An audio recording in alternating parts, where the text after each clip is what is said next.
It was the first song on the lips of millions as the final whistle blew on the Euros, and the one the victorious Lionesses belted out as they invaded their coach Sarina Wiegman's press conference and danced on top of her table. Frank Skinner, who penned football's most famous song with David Baddiel and the Lightning Seeds 26 years ago, is just as thrilled their song is being sung across the nation again, as 56 years of hurt finally came to an end. "And I quite like it an octave higher," he smiles. "It's brilliant. I've always said anyone bringing it home would make me really happy, whether it's the men or the women." The comedian adds, "The women were fantastic, it's been cracking football. Watching it, I really thought, this is just about loving football, I couldn't care less about their gender, it was just a brilliant performance." But Frank was less happy at the way his 10-year-old son Buzz found out he was behind the rousing anthem. When an over-enthusiastic cabbie scuppered his plans to tell him himself. "Has always known him a comic, but the Three Lions thing I thought he'd tell him about when he was a bit older," he explains. "I was going to wait for a special moment to say it to him for the first time. I imagined telling him in my rocking chair, playing this old football song. Then we were in a minicab and the driver said, 'Hey, I've got your dad's song on tape,' and he put it on, and he didn't know what was going on."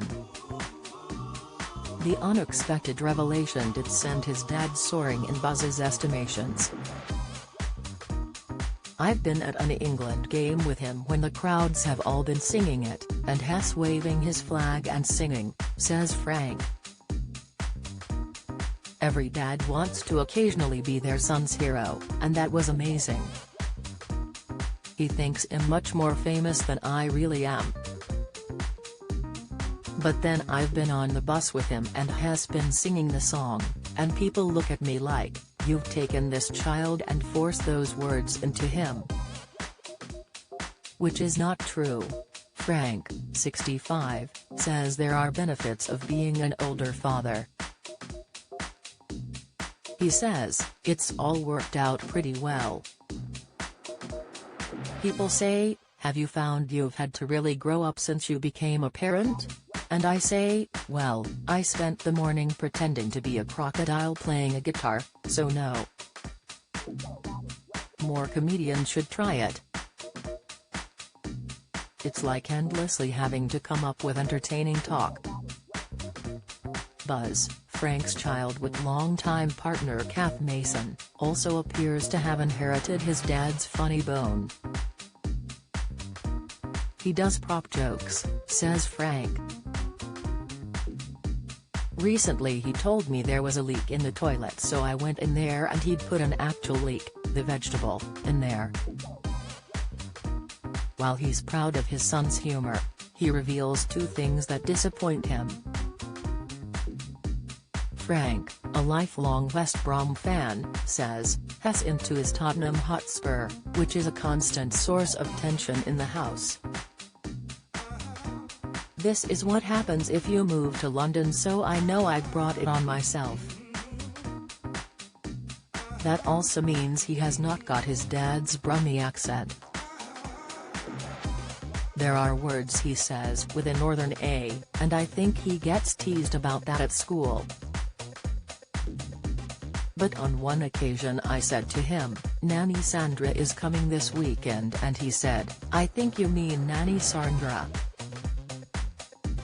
I had to sit in a room on my own, clutching an A to Z of Birmingham, rocking backwards and forwards." Born in West Bromwich, Frank, real name Christopher Graham Collins, grew up in a council house with 3 older siblings.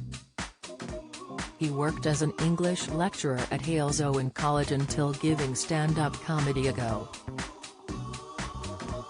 In 1987 he spent £400 of his last £435 booking a room at the Edinburgh Fringe Festival, then 4 years later returned to win the Perrier Award, comedy's most prestigious prize.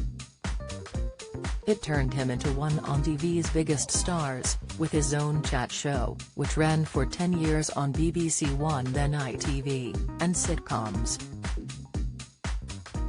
His most recent TV stint, as the host of BBC show Room 101, ended after 6 years in 2018.